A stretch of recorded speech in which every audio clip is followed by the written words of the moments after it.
നബി സല്ലല്ലാഹു അലൈഹി വസല്ലം പറഞ്ഞു, ഖുൽ ഹുവല്ലാഹു അഹദ് വഖുൽ വൽ മുഅവ്വിദതൈൻ. ഖുൽ നീ പറയുക ഹുവല്ലാഹു അഹദ് അഥവാ ഖുൽ ഹുവല്ലാഹു അഹദ് എന്ന സൂറത്തുൽ ഇഖ്ലാസ് പാരായണം ചെയ്യുക. വൽ മുഅവ്വിദതൈൻ, രണ്ട് മുഅവ്വിദത്തുകളും. അതിലൊന്ന് ഖുൽ അഊദു ബിറബ്ബിൽ ഫലഖ്, രണ്ടാമത്തത് ഖുൽ അഊദു ബിറബ്ബിന്നാസ്. അതാണ് മുഅവ്വിദതൈൻ എന്ന് പറഞ്ഞാൽ. മുഅവ്വിദാത്ത് എന്ന് പറഞ്ഞാൽ സൂറത്തുൽ ഇഖ്ലാസ്, സൂറത്തുൽ ഫലഖ്, സൂറത്തുൻ നാസ്. അപ്പോൾ ഈ മൂന്ന് സൂറത്തും പാരായണം ചെയ്യാനാണ് പറയുന്നത്. എപ്പോഴൊക്കെ? ഹീന തുംസി, വൈകുന്നേരം 3 തവണ. വ തുസ്ബിഹു, അതേപോലെ തന്നെ രാവിലെ ആയാലും സലാസ മറാത്തിൻ, 3 തവണ.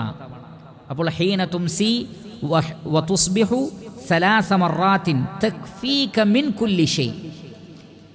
എല്ലാ പ്രയാസത്തിൽ നിന്നും അള്ളാഹു സംരക്ഷണം നൽകും. നബി സല്ലല്ലാഹു അലൈഹി വസല്ലം അത് ആ സമയത്ത് പ്രത്യേകം പറയാനുള്ള കാരണം, നല്ല മഴയും നല്ല ഇരുട്ടും, അതേപോലെ ശക്തമായ മഴ, കാറ്റ്, അതേപോലെയുള്ള സംഭവങ്ങൾ, മറ്റു പ്രയാസങ്ങൾ, ബുദ്ധിമുട്ടുകൾ, ഇതിൽ നിന്നൊക്കെ സംരക്ഷണം നൽകും ഈ 3 അധ്യായങ്ങൾ. കാരണം സൂറത്തു അൽ ഇഖ്ലാസിൻ്റെ അർത്ഥം പരിശോധിച്ചാൽ എല്ലാ അർത്ഥത്തിലും അള്ളാഹുവിൻ്റെ ഏകത്വവും എല്ലാ നിലക്കും സംരക്ഷണം നൽകാൻ കഴിവുള്ള ഏകനായ അള്ളാഹുവിനെ കുറിച്ചാണ് സൂറത്തുൽ ഇഖ്ലാസിൽ പറയുന്നത്.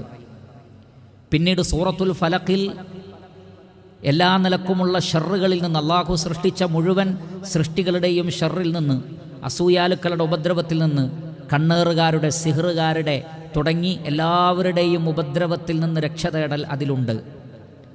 അതേപോലെ തന്നെ സൂറത്തുൻ നാസിൽ മനുഷ്യരിലും ജിന്നുകളിലും പെട്ട പിശാചുക്കളുടെ വസ്വാസുകളിൽ നിന്ന് രക്ഷ തേടലുണ്ട്. അങ്ങനെ എല്ലാ അർത്ഥത്തിലും എല്ലാ ഷർറുകളിൽ നിന്നും അഭയം തേടുന്ന അധ്യായങ്ങളാണ്